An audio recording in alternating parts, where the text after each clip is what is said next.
Movie start होती है। Movie के स्टार्ट में हमें एक आदमी सपाला को दिखाया जाता है। यहाँ पर एरा हमें 1900 का दिखाया गया है। उस जमाने में स्लेड्स पर सफर करना बहुत ही नॉर्मल था। चीजों को एक जगह से दूसरी जगह पर ले जाने के लिए स्लेड्स राइड का यूज किया जाता था और इस राइड के लिए खास किस्म के डॉग्स को यूज किया जाता था। सपाला भी एक स्लेड राइडर था और उसके पास बहुत ही अच्छी किस्म की नस्ल के डॉग्स थे जो कि उसके सफर और उसके काम को बहुत ही ज्यादा इजी बनाते थे। एक दिन सपाला के पास एक नए पपी की बर्थ होती है। ये साइबेरियन हस्क का पपी था और ये डॉग काफी ज्यादा कमजोर होते हैं। सपाला का ये ख्याल था कि ये डॉग उसके किसी भी काम का नहीं है क्योंकि ये इस डॉग को बाकी डॉग्स के साथ स्लेड राइड पर लेकर नहीं जा सकता था। इसीलिए सपाला चाहता था कि वो इस डॉग को किसी और को दे दे, मगर सपाला की वाइफ ऐसा बिल्कुल भी नहीं चाहती थी क्योंकि वो सभी डॉग्स को अपने बच्चों की तरह रखती थी। सपाला की वाइफ इस डॉग का नाम टोगो रखती है और कहती है कि टोगो मुझे अपने बच्चों की तरह प्यारा है। ये सभी डॉग्स मेरे दिल के बहुत ज्यादा करीब हैं और मैं इनमें से किसी को भी अपने से दूर नहीं करना चाहती। हमें टोगो को एक मौका देना चाहिए। वैसे भी अभी ये बहुत छोटा है, हमें इतनी जल्दी इसके बारे में कोई भी कंक्लूजन नहीं निकालना चाहिए। अब सपाला ऐसा चाहता तो नहीं था मगर फिर भी वो अपनी वाइफ की बात को मानता है। अब जैसे जैसे वक्त गुजर रहा था टोगो बड़ा हो रहा था, लेकिन टोगो काफी ज्यादा शैतान था और उसने सपाला के नाक में दम कर रखा था। सपाला की वाइफ हमेशा सपाला से यही कहती थी कि वो टोगो को अपने साथ स्लेड राइड पर लेकर जाए, मगर सपाला अपनी वाइफ से यही कहता है कि टोगो अभी बहुत ज्यादा वीक है और ये स्लेड राइड पर सरवाइव नहीं कर सकता। सपाला अब एक दिन टोगो को अपने फ्रेंड को दे आता है, मगर सपाला की वाइफ ये जानती थी कि टोगो जितना ज्यादा शैतान है उसको कोई भी नहीं रख सकता और अब होता भी ऐसे ही है। अगले दिन सपाला का फ्रेंड टोगो को वापस ले आता है और कहता है कि ये तुम्हारा डॉग बहुत ज्यादा शैतान है और इसे मैं अपने साथ नहीं रख सकता। और इस बात पर सपाला की वाइफ बहुत ज्यादा मुस्कुराती है क्योंकि टोगो वाकई शरारती था। सपाला जब भी अपने बाकी डॉग्स को राइड पर लेकर जाता था तो टोगो उसके पीछे आता था। हालांकि सपाला टोगो को फेंस के पीछे बांध दिया करता था, मगर फिर भी वो जमीन को खोदकर वहाँ से भाग जाता है और सीधा सपाला के पीछे जाता है। अब टोगो के आने से वो बाकी डॉग्स के साथ मस्ती करता है, जिस वजह से सपाला की प्रैक्टिस खराब हो जाती है जो वो अपने डॉग्स के साथ कर रहा था।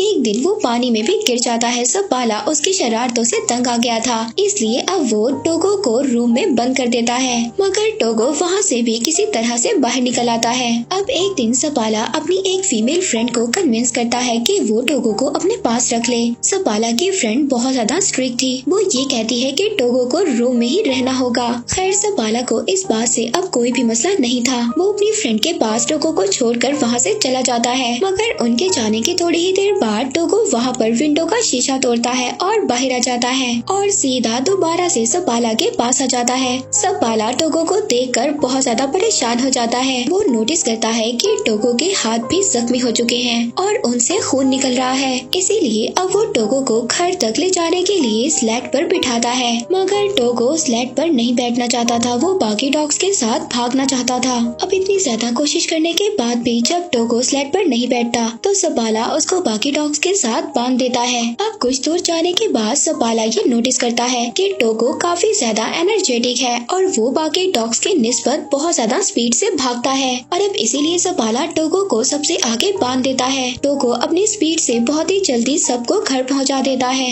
सपाला टोगो को देखकर बहुत ज्यादा खुश होता है और हैरान भी। वो आकर अपनी वाइफ को बताता है कि टोगो कितना स्पीड में भागा। वो अपनी वाइफ को ये भी बताता है कि ये एक लीड डॉग है। वो टोगो को देखकर बहुत ज्यादा खुश हो रहा था। सपाला की वाइफ भी टोगो को देखकर बहुत ज्यादा खुश होती है। इसके बाद सपाला अपने शहर में टोगो की मदद से बहुत ज्यादा स्लेड रेसेस जीत जाता है और आहिस्ता आहिस्ता सपाला और टोगो बहुत ज्यादा फेमस हो जाते हैं। वक्त इसी तरह गुजरता रहता है और अब 12 साल हो चुके थे। हम देखते हैं कि टोगो अब काफी ज्यादा बूढ़ा हो गया था। एक दिन अपने सफर से वापस अपने शहर में आता है तो उसको ये बात पता चलती है कि शहर में एक बीमारी फैल चुकी है। उस बीमारी का नाम था डिप्थीरिया और वो बच्चों पर बहुत ज्यादा इफेक्ट हो रही थी। इस बीमारी से बच्चों की जान भी जा रही थी और सब लोग बहुत ज्यादा परेशान थे। अब मेयर वहाँ पर एक मीटिंग बुलाता है जिसमें सपाला भी जाता है। मेयर बताता है कि इस बीमारी का एक एंटीडोट भी है जो यहाँ से 600 किलोमीटर दूर नेवाडा में है, लेकिन वहाँ पर जाना बहुत ज्यादा खतरनाक है क्योंकि एक बहुत बड़ा तूफान आने वाला है। मेयर वहाँ पर सपाला से भी मौसम के बारे में पूछता है तो सपाला उसको जवाब देता है कि जब मैं वापस आ रहा था तो मौसम को देखकर डॉग्स भी घबरा रहे थे और टोगो भी बहुत ज्यादा घबरा रहा था। टोगो ने काफी साल बाद कुछ ऐसा किया है और अगर वो मौसम से घबरा रहा था तो हमें भी घबराना चाहिए। इसके बाद सपाला वहाँ से चला जाता है। सपाला जब बाहर आता है तो एक डॉक्टर उससे लिफ्ट मांगता है। अब सपाला उसको अपनी स्लेड पर हॉस्पिटल छोड़ देता है। हॉस्पिटल में जाकर सपाला देखता है कि सब बच्चे बहुत ज्यादा बीमार हैं और अगर मेडिसिन ना लाई गई तो बच्चों की जान को भी नुकसान हो सकता है। अब ये सब देखकर सपाला सोच में पड़ जाता है। वो घर आकर अपनी वाइफ से कहता है कि मैं दवा लेने जरूर जाऊंगा। वो कहता है टोगो को भी मैं अपने साथ ले जाऊंगा। तब सपाला की वाइफ उससे कहती है कि टोगो अब 12 साल का हो चुका है और तुमने खुद ही कहा था कि टोगो अब इतना ज्यादा स्ट्रॉन्ग नहीं है और अब तो मौसम भी बहुत ज्यादा खराब है और मैं नहीं चाहती कि तुम उसकी मौत का रीजन बनो और तुम अपनी सारी जिंदगी इसी बात पर गुजार दो कि तुम्हारी वजह से टोगो मर गया। मगर सपाला तो टोगो के बगैर जाना ही नहीं चाहता था। वो अगली सुबह टोगो को लेकर अपनी वाइफ को गुड बाय बोलकर चला जाता है। अब जैसे जैसे सपाला और उसके डॉग्स आगे बढ़ रहे थे तूफान भी आगे बढ़ रहा था और हवा इतनी ज्यादा तेज थी सपाला को कुछ भी नजर नहीं आ रहा था। टोगो सबसे आगे था और सपाला अपने डॉग्स को आगे बढ़ने के लिए बोल रहा होता है क्योंकि इन्हें नेवाडा से मेडिसिन लेकर बहुत जल्दी वापस आना था। सपाला अपने डॉग्स के साथ बहुत ही गहरी ढलवान पर होता है। तभी टोगो वहाँ पर रुक जाता है लेकिन सपाला को कुछ भी समझ नहीं आ रहा था। सपाला जब आगे देखता है तो एक बहुत ही बड़ी खाई होती है। टोगो ने इस भयानक तूफान में भी उस गहरी खाई को देख लिया था और इसीलिए वो रुक गया था जिसकी वजह से सपाला और उसके बाकी डॉग्स की जान बच गई थी। तभी सपाला देखता है कि टोगो के पाँव में बहुत गहरी चोट लगी थी और उससे खून भी आ रहा था।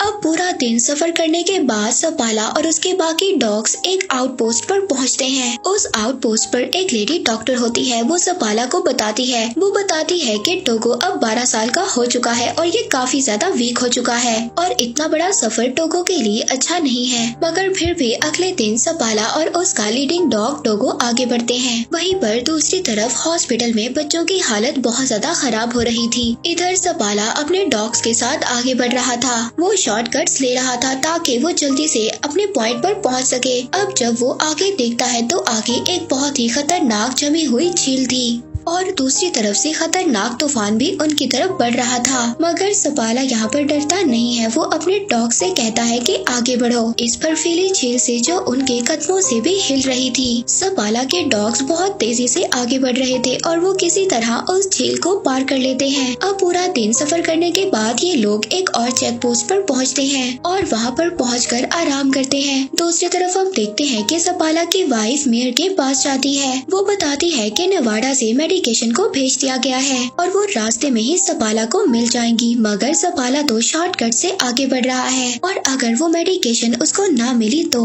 उसका सफर और भी ज्यादा बड़ा हो जाएगा। वहीं पर दूसरी तरफ हम सपाला को देखते हैं जो पूरा दिन सफर करने के बाद एक और चेक पोस्ट पर पहुंचता है। टोगो की हालत बहुत ज्यादा खराब हो गई थी। टोगो फिर भी आगे बढ़ना चाहता है। वो रुकना नहीं चाहता। वो लीड करना चाहता है और अब ऐसा ही होता है। सपाला अपने शॉर्टकट से जा रहा था और अगर उसको वो आदमी ना मिला जो नेवाडा से मेडिकेशन ला रहा था तो सपाला के लिए उसका सफर और भी ज्यादा मुश्किल हो जाएगा। अब सपाला यहाँ पर बहुत ज्यादा थक गया था। उसकी आंखें बंद हो रही थी मगर उसके डॉग्स बिजली की तरह आगे बढ़ रहे थे। हम देखते हैं एक आदमी है जो नेवाडा से आया था। उसके पास ही दवा थी। वो आदमी रुकता है मगर सपाला अपने डॉग्स के साथ आगे बढ़ रहा था। वो आदमी उसको आवाज भी देता है लेकिन सपाला अपनी हिम्मत होशी में होता है। यहाँ पर बहुत तेज हवा भी चल रही थी जिसकी वजह से सपाला उस आदमी की आवाज को नहीं सुन पाता। मगर टोगो ने यहाँ पर कुछ तो सुन लिया था। उस आदमी को ऐसा लग रहा था कि सपाला ने उसकी कोई भी बात नहीं सुनी और वो ऐसे ही आगे चला गया। मगर तभी वो आदमी देखता है कि सपाला वापस आ रहा था क्योंकि टोगो वहाँ यहाँ पर रुक गया था और अब सपाला के पास वो दवा थी जिसकी वजह से वो इतनी ज्यादा दूर आया था। अब वो दोनों आगे जाकर एक चेक पोस्ट पर रुकते हैं। सपाला का दोस्त उससे कहता है कि टोगो को यहीं पर छोड़ दो। मैंने ऐसे इन खतरनाक तूफान में अपने बहुत ज्यादा डॉग्स को खोया है और मैं ये नहीं चाहता कि तुम भी अपने इतने प्यारे डॉग टोगो को खो दो। लेकिन सपाला इस बात से मना कर देता है। वो कहता है कि टोगो मेरा लीड डॉग है और मैं इसके बगैर सफर नहीं कर सकता। और दोबारा से सपाला अपने डॉग्स के साथ सफर शुरू कर देता है। दोबारा से उनके सामने वही झील आती है जिस झील को सपाला ने अपने डॉग्स के साथ कल पार किया था और अब वो झील हिल रही थी। मगर ये लोग अगर इस झील पर से ना गए तो इनका सफर एक और दिन बढ़ जाएगा। सपाला अब ये फैसला करता है कि वो इसी रास्ते से आगे बढ़ेंगे। वो अपने डॉग टोगो को कहता है कि आगे बढ़ो। उसके सारे डॉग्स बहुत ही तेजी से उस झील को पार करने लगते हैं और अब उस झील में से पानी निकलना भी स्टार्ट हो जाता है। अगर ये लोग इसी झील में डूब गए तो सबके सब मर जाएंगे। मगर यहाँ पर टोगो और बाकी डॉग्स के स्पीड की वजह से वो लोग किसी न किसी तरह किनारे पर पहुँच जाते हैं। मगर जिस टुकड़े से ये डॉग्स आगे बढ़ने वाले थे तभी वो टुकड़ा हिलता है और किनारे से अलग हो जाता है। अब सपाला टोगो को उठाकर उस किनारे पर फेंक देता है और कहता है कि इस बर्फ के टुकड़े को खींचो। टोगो यहाँ पर बहुत ज्यादा जख्मी था मगर वो जख्मी होने के बावजूद भी अपना पूरा जोर लगाता है और सभी को किनारे पर ले आता है। अब ये लोग सबके सब उस जमी हुई झील से बाहर आ जाते हैं जहाँ पर ये सब लोग फंस गए थे। अब सपाला अपने डॉग्स को किसी न किसी तरह बचाकर एक चेक पोस्ट पर ले आता है जहाँ पर वही लेडी डॉक्टर भी थी। वो लेडी डॉक्टर जब टोगो को देखती है तो उसकी आंखों में आंसू आ जाते हैं। वो सपाला से कहती है कि तुम्हारा डॉग मर रहा है, इसकी हालत बहुत ज्यादा खराब है। वो यहाँ पर सपाला को भी उदास कर देती है क्योंकि टोगो सपाला को बहुत ज्यादा प्यारा था। अब सपाला रात गुजारने के बाद जब अगले दिन अपना सफर शुरू करता है तो वो टोगो को आगे नहीं बांधता बल्कि पीछे बांध देता है क्योंकि वो बहुत ज्यादा बीमार था और सफर भी नहीं कर सकता था। मगर फिर भी टोगो अपनी पोजीशन पर खड़ा हो जाता है। सपाला ये समझ जाता है कि टोगो अभी रेस्ट नहीं करना चाहता और वो अपनी जगह पर खड़ा होना चाहता है और ये अपना सफर खत्म करना चाहता है। वो टोगो को आगे बांध देता है जिसके बाद वो लोग अपना सफर शुरू करते हैं। आखिरकार कुछ घंटों के बाद तूफान इतना ज्यादा खतरनाक हो जाता है कि सपाला को कुछ भी नजर नहीं आ रहा था और न ही सपाला को रास्ता नजर आ रहा था। वो टोगो के पास जाता है और कहता है कि मुझे तो रास्ता नजर नहीं आ रहा, तुम्हें ही अब हमें रास्ता दिखाना होगा और नेक्स्ट पोस्ट तक जाना होगा। सपाला यहाँ पर अपने पूरे चेहरे को ढांप देता है जिसके बाद टोगो अब इनको आगे लेकर जाता है। मगर कुछ दूर जाने के बाद टोगो भी अब थक गया था। वो थक कर वहीं पर बैठ जाता है। अब सपाला उठकर टोगो के पास जाता है। वो टोगो से कहता है कि तुम्हें उठना होगा और हमें ये मेडिसिन लेकर जाना होगा और अगर हम आगे अपनी मंजिल तक ना बढ़े तो हम यहीं पर मारे जाएंगे। मगर टोगो उसकी बात का कोई भी रिस्पॉन्स नहीं कर रहा था। सपाला इस बात पर बहुत ज्यादा खुश था कि टोगो की वजह से उसकी जान बच गई। मगर टोगो उसकी बात का कोई भी रिस्पॉन्स नहीं कर रहा था। तभी एक आदमी लैंटर्न लेकर वहाँ पर आता है, यानी कि यहाँ पर टोगो ने अपना काम कर दिया था। उसने सपाला को चेक पोस्ट तक पहुँचा दिया था। वो ये देखकर बहुत ज्यादा खुश होता है क्योंकि टोगो की वजह से सबकी जान बच गई थी। अब सबके सब अंदर जाते हैं क्योंकि टोगो बहुत ही ज्यादा बेहाल होता है। उसकी हालत बहुत ज्यादा खराब होती है। यहाँ पर नाम का एक आदमी था जिसको सपाला की वाइफ ने भेजा था ताकि वो उस आउटपोस्ट पर पहुंचकर उस मेडिसिन को ले ले और जल्दी से उस मेडिसिन को लेकर वापस आ जाए जहां पर बच्चे बीमार हैं। रात को सबके सब रेस्ट करते हैं। इसके बाद सुबह को वो आदमी वो मेडिसिन लेकर निकल जाता है और कुछ ही देर के बाद वो नॉर्म सिटी पहुंच जाता है जहां पर एक रिपोर्टर उसका वेट कर रहा था क्योंकि ये बात न्यूयॉर्क सिटी तक पहुंच गई थी कि एक आदमी इतना बड़ा सफर तय कर बीमार बच्चों के लिए मेडिसिन लेने गया है। अब रिपोर्टर को ये लग रहा था शायद यही आदमी अपनी टीम के साथ वापस आया है और अब वो रिपोर्टर सपाला के बजाय उस आदमी का नाम अपनी न्यूज में छाप देता है। सपाला की वाइफ बहुत ही ज्यादा डिसअपॉइंट होती है। दूसरी तरफ टोगो भी काफी हद तक रिकवर हो जाता है।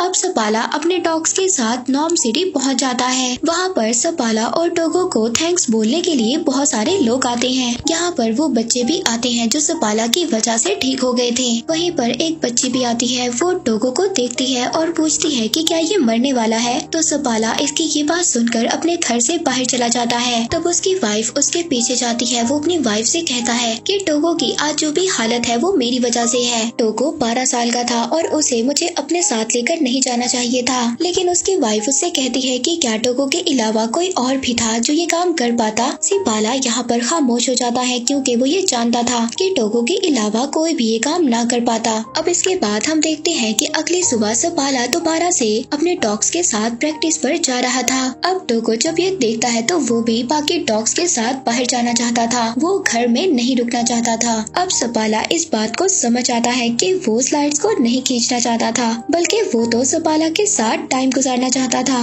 अब थोड़े वक्त के बाद टोगो बिल्कुल ठीक हो जाता है। सपाला अपनी वाइफ और टोगो के साथ लंबी सैर पर जाया करता था। 2 साल के बाद टोगो के कुछ बच्चे भी होते हैं जिन्हें वहाँ पर बहुत सारे मिशंस लेने आया करते थे। इन बच्चों की ब्रीड को एक नया नाम दिया गया था। वो था सपाला साइबेरियन। इसके बाद 1929 में टोगो की डेथ हो गई। उसके बाद भी सपाला डॉग्स को ट्रेन करता था लेकिन टोगो तो उसकी सिटी में बहुत ज्यादा फेमस डॉग था। तो ये थी टोगो की स्टोरी। हम देखते हैं कि टोगो ने इस स्टोरी में ये प्रूव किया कि इस दुनिया में सबसे ज्यादा वफादार और ख्याल रखने वाले सिर्फ डॉग्स ही होते हैं। और इसी के साथ ये मूवी यहीं पर एंड हो जाती है।